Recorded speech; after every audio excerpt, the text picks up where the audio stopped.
orang sekitar Prabowo ini ada 5 kelompok. 5 kelompok. Ah, ini apa tuh Bang?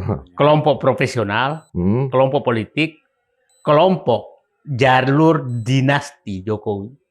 Itu di dalamnya yang keempat kelompok oligarki, wakil oligarki. Yang kelima adalah kelompok apa ya, juru maki. Kerjanya hanya memaki-maki siapapun yang mengkritik Jokowi. Penggonggong ya, penggonggong. Nah, itu kelompok ini. Nah, 3 grup ini kelompok penggonggong, kelompok dinasti, kelompok oligarki, ini kendali Jokowi.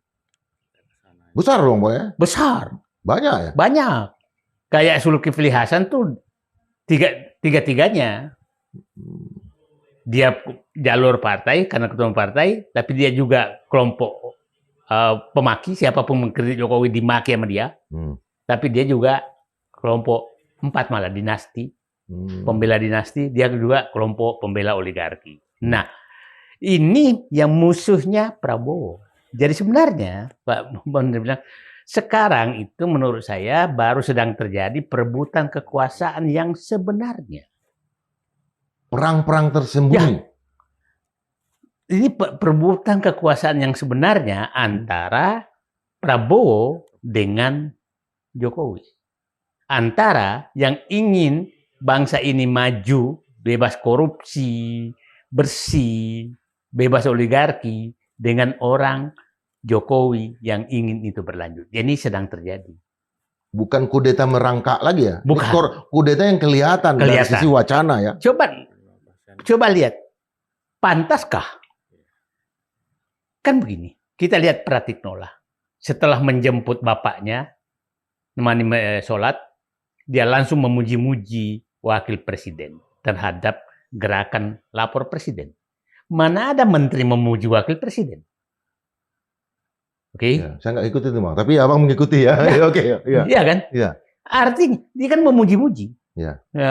Tidak pernah pimpinanmu tuh Prabowo. Nggak bisa Anda memuji wakil presiden. Tidak pernah itu. Oke? Nah, pada saat itu apa pentingnya Zulkifli Hasan melapor kerja Prabowo ke Jokowi? Kerja Prabowo ke Jokowi? Iya kan, dia waktu ke Solo kan dia bilang, kami sedang melaporkan apa yang sedang dikerjakan Prabowo. Kan itu etika apa seperti itu, gitu loh. Dan tidak pernah sebelumnya seorang menteri yang sedang menjabat itu bertemu dengan mantan presiden ya. Iya. Secara terang-terangan. Jadi saya bilang begini, ini memang, jadi saya tidak tahu kepentingan Zulkifli Hasan. Mungkin sudah tahu bahwa ini sedang diincar nih, gimana saya Pak nih, gitu kan? Kasus-kasus di Kementerian Perdagangan, ya kan? Nah, ini saya lihat ini lama-lama satu demi satu akan bernyanyi, karena begini, bernyanyi itu begini sih. Ini kan sarang laba-laba, semua harus menyelamatkan dirinya dong. Nah, yang paling publik juga kejar adalah ini kan begini. Ini siapa Menteri Komdiji. Mantan Menteri Komdiji. Iya. Menteri Koperasi sekarang. Menteri Koperasi sekarang. Nah, ini kan semua resah. Kalau ini nggak ada satu yang kebuka semua. Ya. Nah, jadi saya membayangkan begini sekarang. Pak Prabowo tuh sedang memakan 3 bubur panas di depannya dia. 3 piring. Bubur apa nih, Bang? Bubur panas. Satu bubur Manado kah? Satu bubur serangan politik. Iya. Bubur serangan oligarki dan bubur serangan hukum. Ini yang dia hadapi. Nah, kalau dia salah memakannya, maka melepuh. Sekarang kita lihat. Bubur serangan politik. Bubur politik. Ini mulai, Bahlil mulai, ini mulai, Projo mulai kena. Projo mulai, ini sedang dimakan. Bubur tentang hukum, kita mulai sekarang. Nah, saya agak setuju cara masuknya, karena dia masuk ke isu yang meresahkan rakyat, sehingga membersihkan hukum ini dari situ. Korupsi, judi online, pinjol, itu dia masuk situ. Akhirnya orang-orang yang main di bubur ini akan terangkut keluar. Karena terbuka gitu kan. Nah, disinilah Pak Prabowo menguji loyalitas Kapolri, Jaksa Agung, Apakah kau mau sama saya? Kalau enggak, out. Anak buahnya juga. Nah, ini bubur hukum, bubur oligarki. Nah, bubur oligarki kita lihat, Bung Indra. Orang melihat kemarin siapa yang mendampingi ke Cina. Pengusaha siapa saja?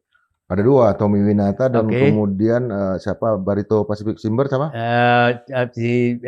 Chandra Astri itu siapa? Ya yang paling kaya lah. Iyalah. Di Indonesia siapa namanya? Iya. Orang menyatakan dia masih dikelilingi oligarki. Bagi saya yang paham anatomi bisnis, saya bilang ada perubahan. Ada perubahan. Karena yang dibawa itu adalah pelaku industri, bukan perampok aset negara. Iya. Oke. Yang ada di bursa. Yang ada di bursa, di industri. Nah, Bung Indra kita tahu kalau orang yang masuk industri itulah pebisnis petarung.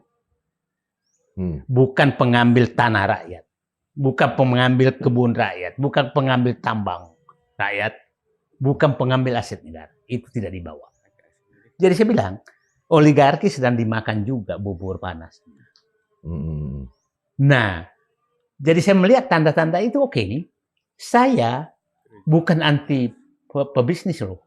Saya anti perampok rakyat. Nah, yang dibawa kemarin, Chandra Astri itu berdarah-darah loh. Berbisnisnya. Betul. Dan masih bisa bertahan. Chemical ya. Kimia. Itu punya industri dasar. Kimia dasar. Dan hanya orang yang punya nyali yang masuk ke industri dasar. Oke. Tidak ada kaitannya dengan etnis apa segala. Kita lihat bisnisnya Bakri itu bukan bisnis pengambil rakyat. Dia masuk ke bisnis industri loh.